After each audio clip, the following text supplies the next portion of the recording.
Okay, welcome to the Yoga Nidra session. I'm just going to give you some information about the Yoga Nidra practice, and we'll do a short kind of mini practice so you can get a taste for what it's like. Um, so this is kind of an intro to the 4-week course that I'm going to be hosting. And I run these courses periodically. Usually I'll do a 4-week course and I'll take a few weeks off, and then I'll come back to another 4-week course. And you can also drop into those classes just as a one-off if you don't want to commit to the whole 4 weeks. So I'll give you more information about that at the end. But a lot of times when people see the offering, they don't really know what Yoga Nidra is, or they've heard of it and they think it's kind of just taking a nap, because it kind of looks like that, right? It's like we're just lying on our bed or on the floor and we're being guided to go into deep relaxation. But I wanted to explain a little more of what's happening internally when we do this practice, and kind of the different ways we approach it, and just different things that are helpful to know when we go into taking on the Yoga Nidra practice. So I've created this PowerPoint. So if you just give me a second, I'm going to go into that.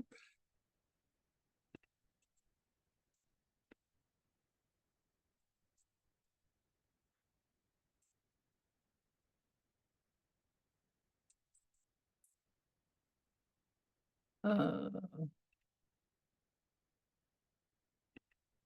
okay. Okay, so we're going to go into this slideshow here.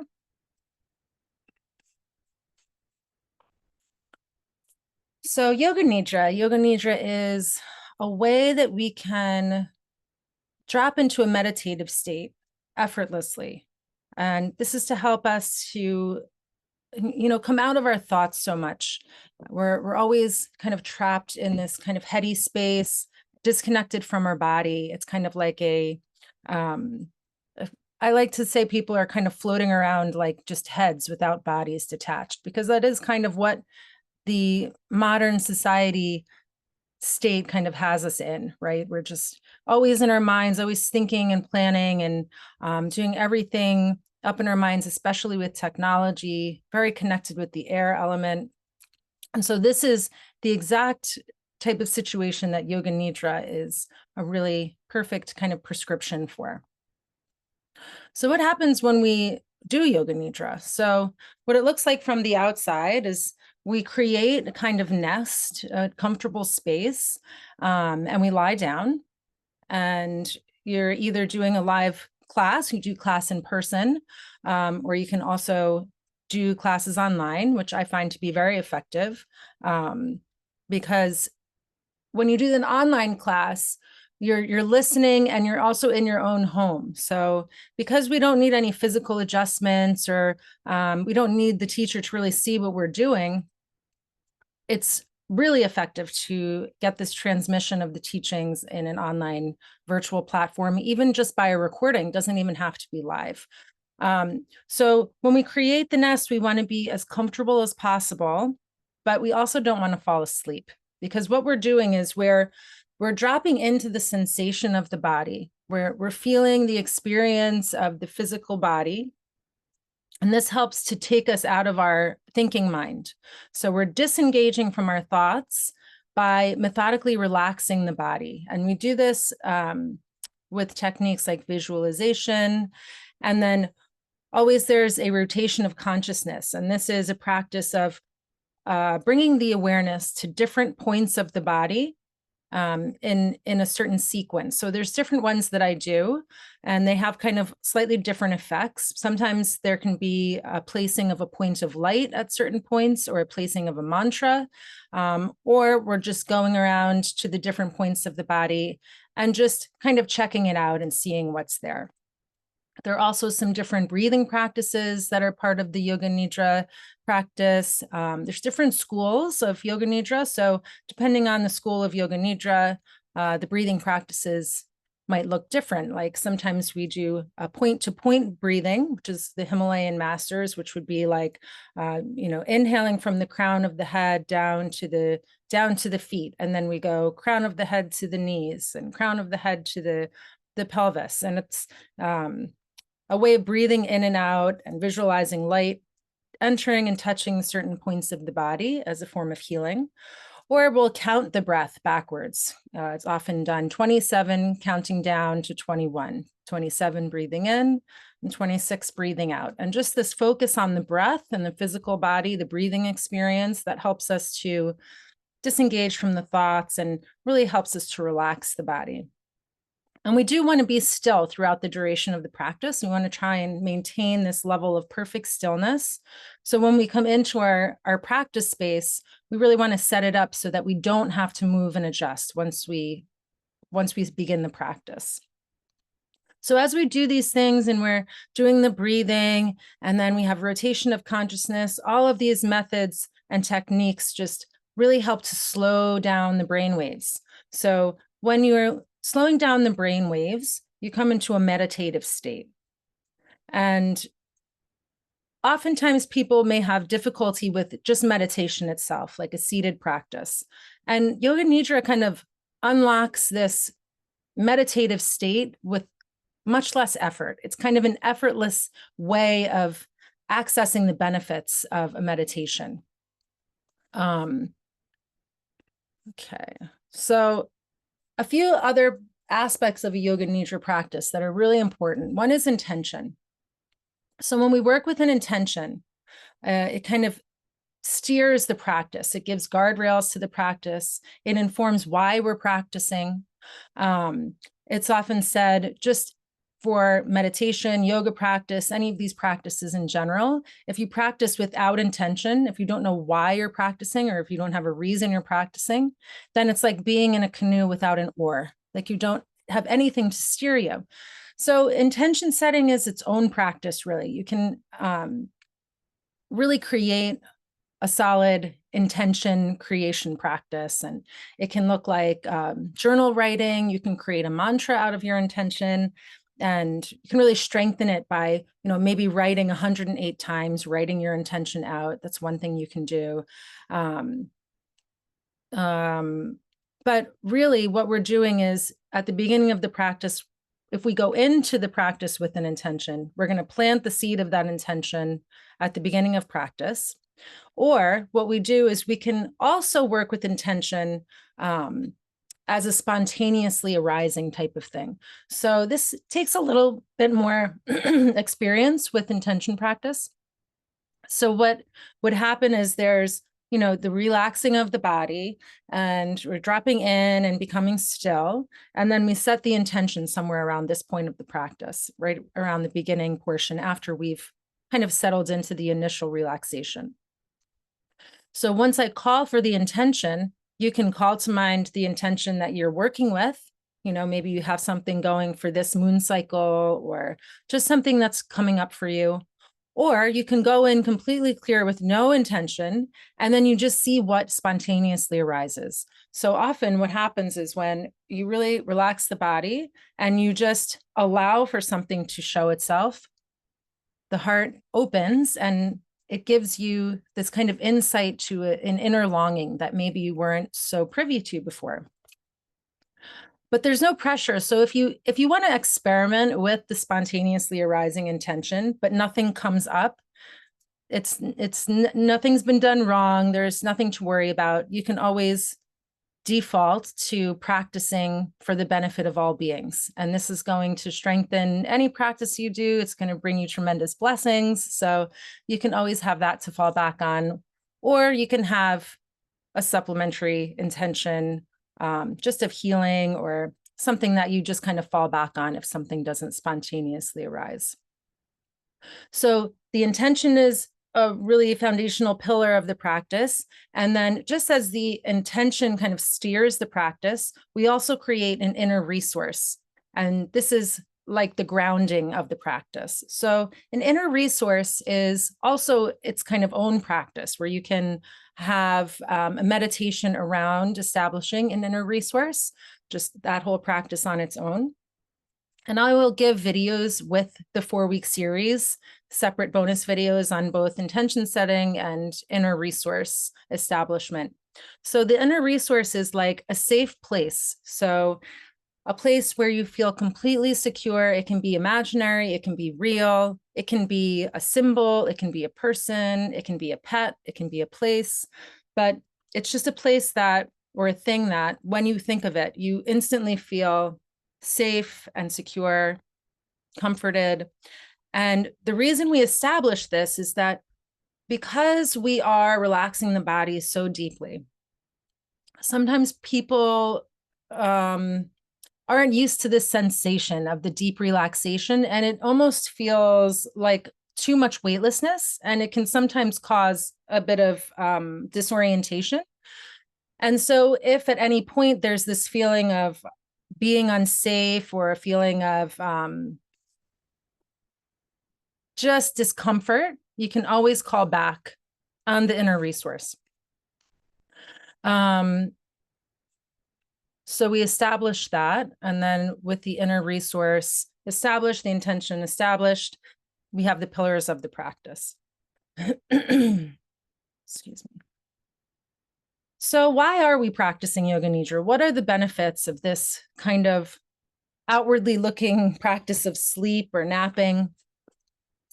Well, Yoga Nidra, because we are kind of manipulating, I don't know if I want to use that word, but we're affecting the brainwave state because we're really calming the body, we're calming the nervous system and slowing down the brainwaves so that they're in a more meditative state. But while we're doing this, while the body is slowing down and the brainwaves are slowing down, the body is relaxing, we're staying aware. So this is the part that's practice. So while a lot of people might use Yoga Nidra to fall asleep at night, that's not really the intention of the practice. And if people are having trouble falling asleep and they want to use Yoga Nidra to do that, that's absolutely wonderful. Just sleep itself is an incredibly important aspect of health. So if people are having trouble sleeping, sometimes they might use Yoga Nidra to fall asleep. But the true practice of Yoga Nidra is staying aware and conscious through this process of the slowing of the brain waves. So when we do this, we enter this state of Yoga Nidra. Yoga Nidra means sleeping with awareness. It's a yogic sleep. It's not just sleep. It's sleep while remaining conscious and aware. So what's interesting is, if you do a 45-minute Yoga Nidra, you have the potential to drop into delta wave brain state, which is deep dreamless sleep. Delta wave state is deep dreamless sleep. This is where you get true rest. This is where your hair grows, your nail grows, the body heals. It's different from the dreaming state. That's a bit of a faster brainwave state. But delta wave is the slowest brainwave. So in some Yoga Nidra teacher trainings that I've assisted in, we've used Apple Watches or Aura rings, things that measure your brainwave state for sleep. And we do it during the Yoga Nidra. And we've seen people drop into the deep dreamless sleep, the delta wave brain state, but they remember every single detail about the Yoga Nidra. So we know that they're actually conscious and aware, but their brainwave state is that of being in deep sleep. It's absolutely fascinating. So when we can do that, and we have this kind of change of the brain waves, but we're remaining conscious within it, you can get what's equivalent of a 3-hour bit of sleep in just 45 minutes. So, if I hadn't slept well the night before, maybe there's some insomnia, or maybe there just wasn't enough time for sleep, and I have time for Yoga Nidra practice, I'll be refreshed and I'll be like ready to go after just doing the, 45-minute Yoga Nidra. Really give me a lot more energy. Another benefit is just that because we're bringing this harmony between the body-mind complex and we're calming the body, we're becoming aware of the body, dropping out of the thoughts, the body is then allowed to heal itself through this process. If we just get out of the way, the body is actually capable of healing itself. But because a lot of us are trapped in this kind of fight or flight state of our nervous systems, we can't get into that state of the rest, digest, and heal of our nervous system. So when we can relax the body with Yoga Nidra, then we can start to heal just by being in this state of our nervous system that is healing in itself. And so because of that, then we're able to get relief from conditions like insomnia, diabetes, anxiety, chronic pain, menstrual irregularities. And there are so many studies done on Yoga Nidra. If you like peer-reviewed journal studies and you like to read those, if you go to scholar.google.com and just put in Yoga Nidra, that search engine gives you just peer-reviewed journal studies. It's more of a research-based database. So you can look up all of these studies that have been done on Yoga Nidra for diabetes, Yoga Nidra for insomnia, Yoga Nidra for menstrual irregularities. And it's really amazing how many people have experienced documented relief from many different symptoms, whether it's psychological or physical. I mean, diabetes, that's a very physical condition, and people have experienced a lot of change and relief just from practicing Yoga Nidra. So I just have some testimonials here from some of my students. So one student said, I've experienced joy, a centering in the heart, and an increased ability to deal effortlessly and gracefully with life's ups and downs. I felt totally let go and went on this journey with you into the mantra field of compassion, then so present with these golden images which just evoked themselves for me into this beautiful matrix. It can be very visual.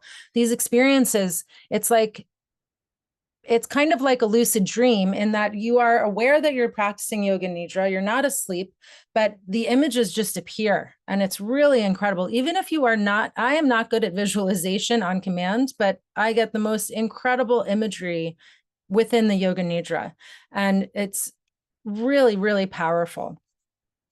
Another student said, Patty's Yoga Nidra is trusting that the body and mind know what to do when we show up and let it. So that's this idea of, dropping any type of sense of control and just surrendering. It's really a practice of letting go. That's what Yoga Nidra is, letting go of the control so that we can have faith that the body knows how to heal, the mind knows how to heal. We just have to let go of the control and allow things to kind of transform on their own. And then we have another student that said, there was the feeling of being smiled. And when the practice ended, I felt a cosmic giggle erupt through me. And this is actually, I've heard this a number of times. People are so overcome with a sense of joy from their experience that they actually begin to laugh or giggle in the Yoga Nidra. People have all different, such a range of experiences of like seeing their own body lying there, resting on the ground, or this kind of experience of the giggle, or sometimes, crying. A lot of people will unearth, deep memories and things that will be very emotional for them. And it's a sense of release around that. There's just so much potential for all sorts of experiences. And it's all internal. It looks like nothing's happening from the outside, but the internal experience of the Yoga Nidra is quite profound. So a few different real life experiences. My primary teacher has told many stories of her own healing. She tells one story about how she was going to a yoga conference, and she arrived. She was obviously getting sick. She had some kind of virus, and she was just supposed to be assisting at this conference. And so went into her bed, did a Yoga Nidra, imagined the white blood cells coming to heal and attack whatever virus was causing her these symptoms. And then she came out of the Yoga Nidra and she didn't feel sick anymore. She also fell down the stairs and she dislocated her shoulder, injured her shoulder in some way. And it was during COVID, so she wasn't able to see a doctor. I was in the very early stages. All of the offices were closed, and she had no other option So she set out to Yoga Nidra with like an incredibly strong and firm intention. It's all about the intention. So this belief that it could be healed through Yoga Nidra and the intention for it to be healed through the Yoga Nidra. She did the Yoga Nidra and came out and the shoulder was better. It's really unbelievable. And she also experienced traumatic brain injury, for which Yoga Nidra was absolutely crucial to healing because she could not actually sleep because of the traumatic brain injury. And the only way that she could get any rest was with Yoga Nidra during that time of healing. I was another story. I was on a retreat with a woman who had driven really far. She drove from like DC to New York, and she was older and she's very devoted Buddhist. And this wasn't a Yoga Nidra this wasn't a Yoga Nidra retreat, but Yoga Nidra was kind of on the menu. And so I guess there was some problem with the circulation in one of her feet. And from being in the car for so long, it was really aggravated. And you could see the circulation had been cut off from her foot, and it was like turning black. Everyone was very concerned about this woman. And she was kind of, oh, whatever, like, I'm fine. But we were quite concerned once we saw what was happening. She's having a lot of pain. So we made sure to set her up in the Yoga Nidra nest, very secure and safe, and cushioned underneath the foot, and went into the Yoga Nidra. And then she felt a significant amount of pain in the area of her foot that was having the problem during the Yoga Nidra. And what happens is sometimes if there is an injury, this can happen. The pain can somewhat intensify, but this is just a sign of the energy trying to travel to that area. So we get very connected with our subtle body, the energy body, kind of like what we're working with in acupuncture. And we can clear and rectify all sorts of energetic issues. And then sending the energy to the place of injury as well can really help to speed up the healing process. And so then the next morning when we saw the woman, her foot looked normal. It was really unbelievable.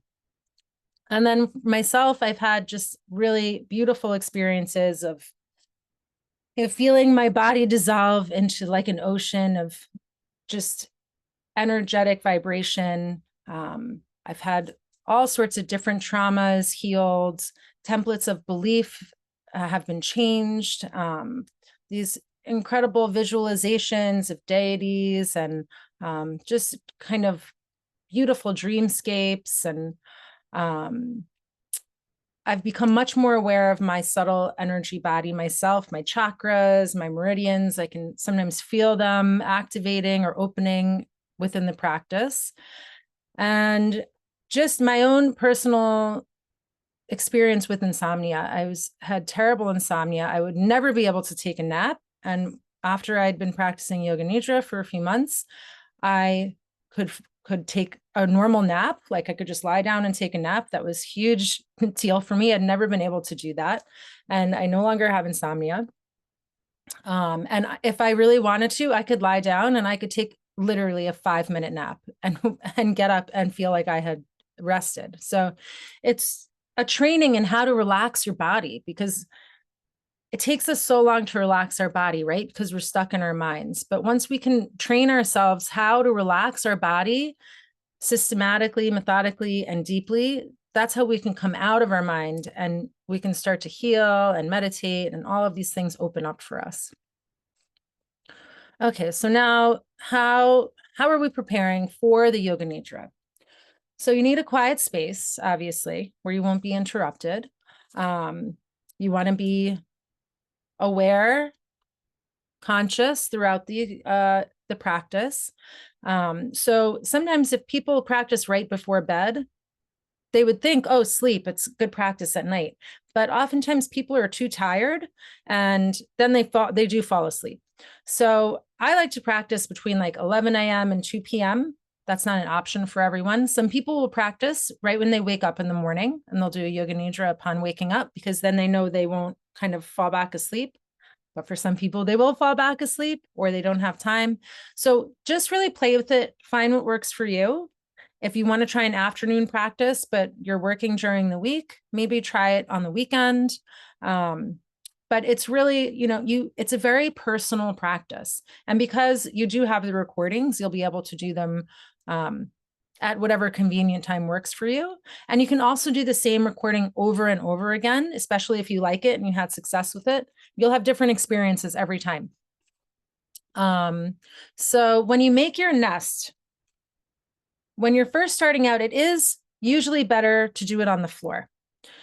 If you do your Yoga Nidra on your bed, it's much more likely that you'll fall asleep. So once you get a little more advanced in the practice, it's easier to do it in your bed. I usually do Yoga Nidra in the bed. But when I was first starting out, I'd always have to go on the floor. And I still do sometimes. You can also do it on the couch just because that's kind of a little different. It's not as connected with the bed and sleep. But try out different things. That's another reason why it's good to practice at home. You can have lots of different options. So also make sure that you're warm enough because the body will cool down throughout the practice. So you want to really have a blanket on you, even if you don't feel cold at the beginning. Have a blanket on. If you don't want to lie down, you can do it in a chair. Or sitting up on the floor, more like a regular meditation. That's also an option. Like say you wanted to do the Yoga Nidra at work during your break, you could do it sitting in a chair if you really wanted to do that. And when you put a pillow under the head, if you choose to do that, have a thin pillow, nothing too thick, because you don't want the forehead kind of above the chin like that. So you just something thin underneath the back of the head. Make sure you have something to eat, but not too much to eat. You don't want to be hungry, but you also don't want to be really full. And when it comes to covering the eyes, you can use an eye mask or kind of a light scarf. But if you have one of these like weighted sandbag eye pillow things, don't use those because the practice will be too long and the weight is just too much on your ocular nerves. So it's not a good idea to use those. Just use something light that won't be pressing on your eyes. If you do feel tired and you feel like you might fall asleep, one trick you can do is you can bend your arm at the elbow. So the back of the upper arm is on the ground, and then the arm is kind of up in the air, the forearm and hand. So what happens is if you start to fall asleep, the arm will start to drop and it will gently kind of wake you up a little bit. So you can kind of toe that line. And that's what we're doing. We're kind of playing with that line between like asleep and awake. And I highly recommend keeping a Yoga Nidra journal. You can, type it up in your notes or in a Word document, or you can write it out in an actual paper journal. But it's really, really helpful to see your progress, to see which kind of practices work for you, like a certain rotation of consciousness or a certain breathing practice or just profound experiences you have. Because what I find is that sometimes these experiences are so profound that we think we'll never forget them, but because they're also so removed from your regular waking life experience, you will forget them. And at least I do a lot of them. So I write them all down and I revisit them and I revisit the same Yoga Nidras and compare, what my experiences are with them. So with that, okay, I'm just gonna come out of the share.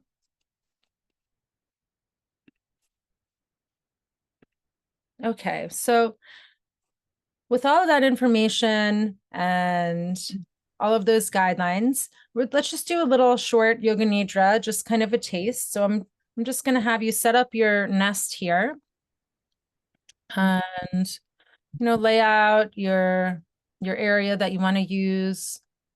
And this won't be a full practice. I'm just going to give you a little idea of what happens in the rotation of consciousness.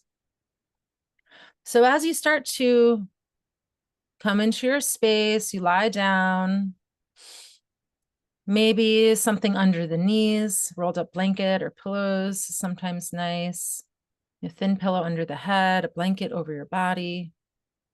And you just start to move and shift around and really settle in and check in. Shift and move around, get everything just right. You really want to get it all just right.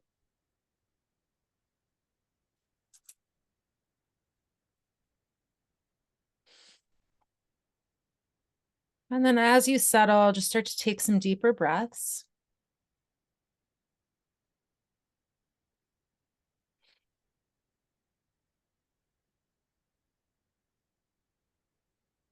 Just notice any points of your body touching the floor. And start to soften around those points. And now finally, just make any last adjustments so that you can be just 10% more comfortable than you already are.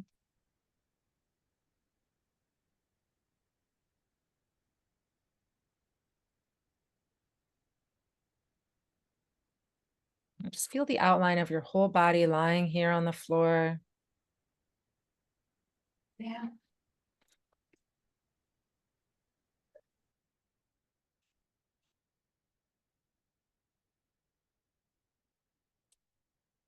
Just really start to let go.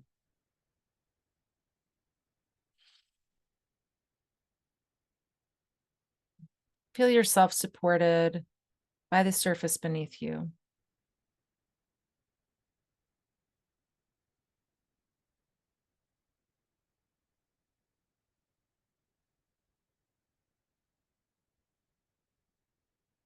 As you inhale, feel the body expand. And as you exhale, the body softens and releases.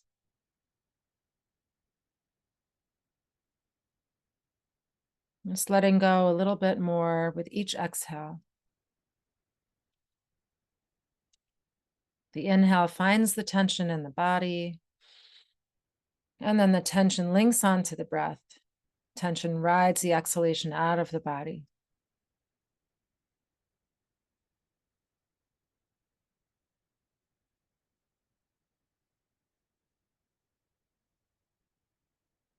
And now you're going to remain perfectly still for the duration of the rest of this practice. You're practicing Yoga Nidra. You will stay aware and conscious as the body is put to sleep and the thinking mind is put to sleep. The consciousness is aware.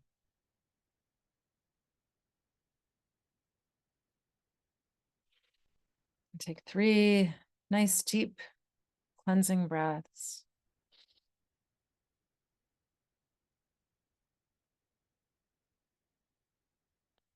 Each breath allowing your body to be more supported.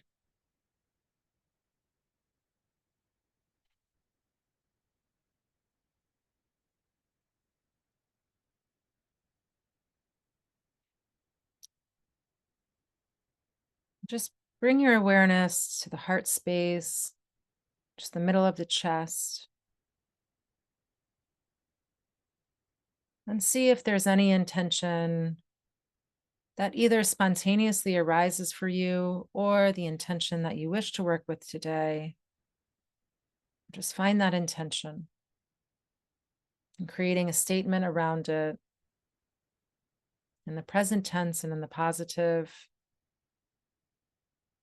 It could be something like I will or I am,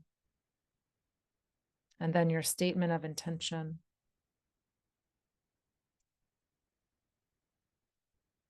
And then silently to yourself, repeat your intention 3 times.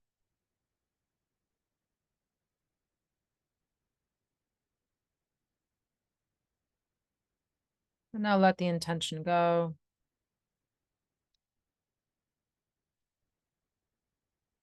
Let the breath be natural. And just feel the body breathing. The body breathes on its own without you doing anything. You're simply witnessing the breath.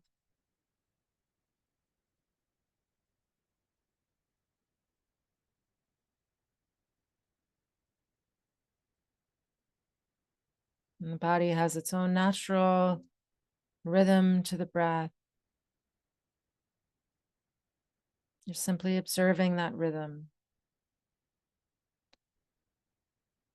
And maybe you can even feel the life force energy, the chi, the prana, the lung, traveling through the body. a subtle tingling, or just a sense of aliveness to the body. Simply noticing that.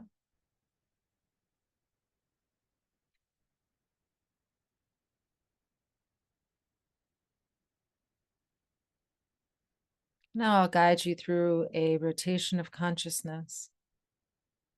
And I'll simply ask you to bring your awareness to different parts of the body without moving or doing anything, without trying too hard. And just follow the sound of my voice as I guide you to bring awareness to these different points of the body. And we'll begin with the right thumb. So please sense and feel the space around your right thumb. And now move to feel the space around your right index finger and your right middle finger and the ring finger on the right hand. Sense and feel the ring finger and the right little finger. And now sense and feel the palm of your right hand. And now the back of the hand. Sense and feel your right wrist, the right forearm,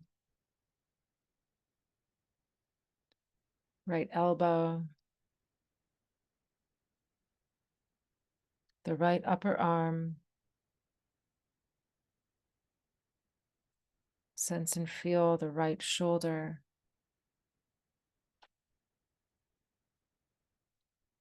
the right armpit,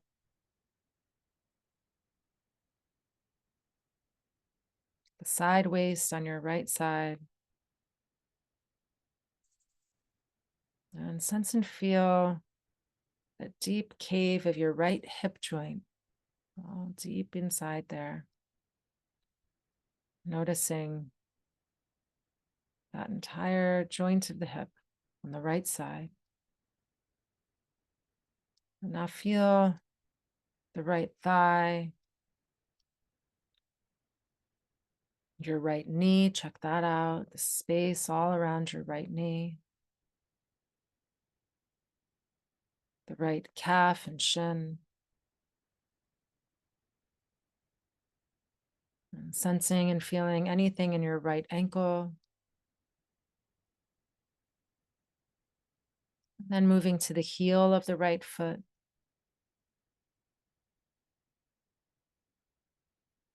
And now notice all sensation in the sole of the right foot. Sense and feel all of that in the sole of the right foot. And now the top of the foot, space around your right big toe, second toe, third toe, fourth toe, and your little toe. And now please move to sense and feel the space around your left thumb. Then your left index finger, left middle finger, left ring finger, and the left little finger. Sense and feel the palm of your left hand, the back of the hand, your left wrist, left forearm, left elbow, left upper arm. Feeling into the left shoulder, the left armpit, placing awareness at the left side waist,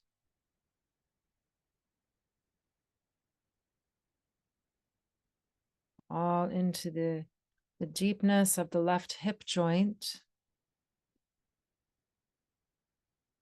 on your left thigh, left knee, left calf and shin, left ankle, heel. Feel the entire sole of the left foot, the top of your foot, left big toe, second toe, third toe, fourth toe, left little toe. Now please come to the crown of the head. Sense and feel the crown of your head, your forehead, right eyebrow, left eyebrow, the space between your eyebrows, your right eyelid, left eyelid, right eye, left eye, right temple, left temple, right ear, left ear, right cheek, left cheek, nose, the tip of the nose, upper lip, lower lip,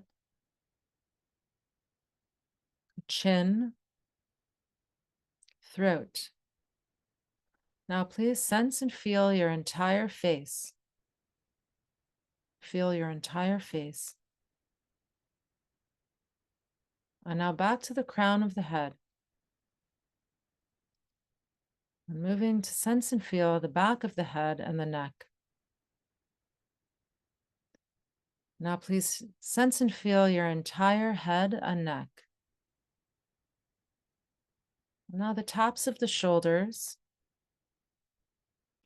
the right side of the chest, the left side of the chest, the middle of the chest, stomach, navel, the entire abdomen. Sense and feel your entire right leg, your entire left leg, both legs at the same time, the entire right arm, the entire left arm, both arms at the same time. Sense and feel the entire front of the body, the entire back of the body, the entire front and back together. Now sense and feel your entire body. Feel your entire body.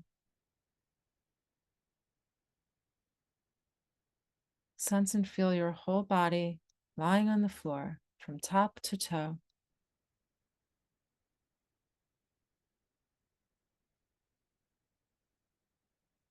And now just rest here quietly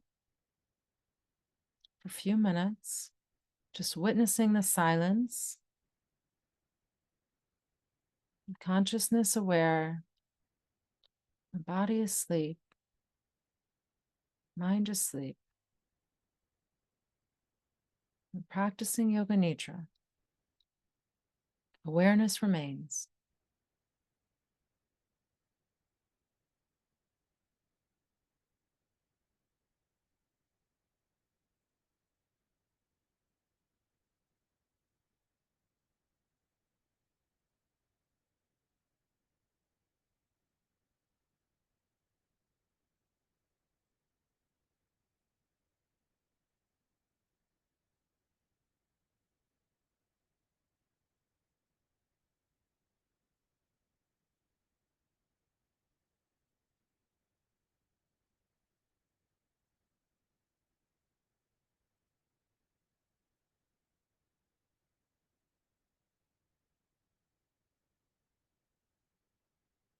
Witness the silence. Observe the stillness.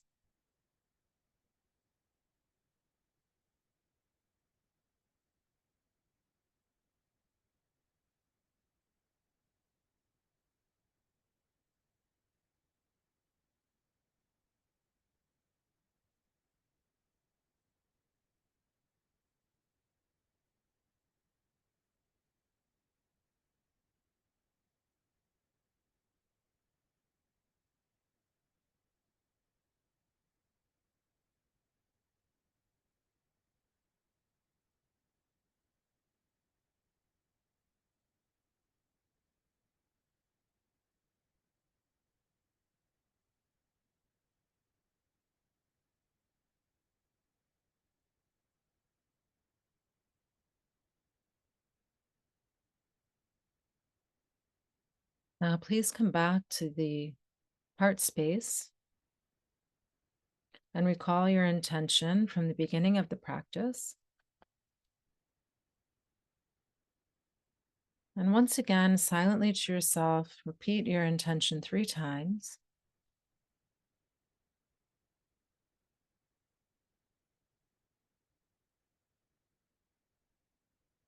And then let that intention go. And start to breathe more deeply, preparing to come back to your waking state consciousness. Just one breath at a time.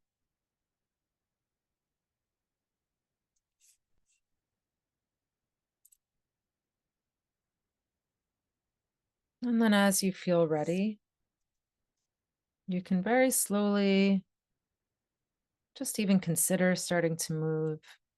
And then when you feel ready, maybe even starting to move fingers and toes, hands and feet. You really want to come out of this very, very slowly. You want to keep that calm state of the nervous system. So moving slowly to come out of it so you can maintain all the benefits. So this practice of Yoga Nidra is now complete. And I always like at the end of a Yoga Nidra to offer any benefits we may receive from this practice to then benefit all beings everywhere. So thank you for joining me for the Yoga Nidra presentation and a little practice here. So I hope that you can join me for the 4-week series. And you can find it on my website, pattymccrae.com. You can sign up, or you can always send me a message there, send me an email if you have any questions. So I hope to see you then, and happy practicing.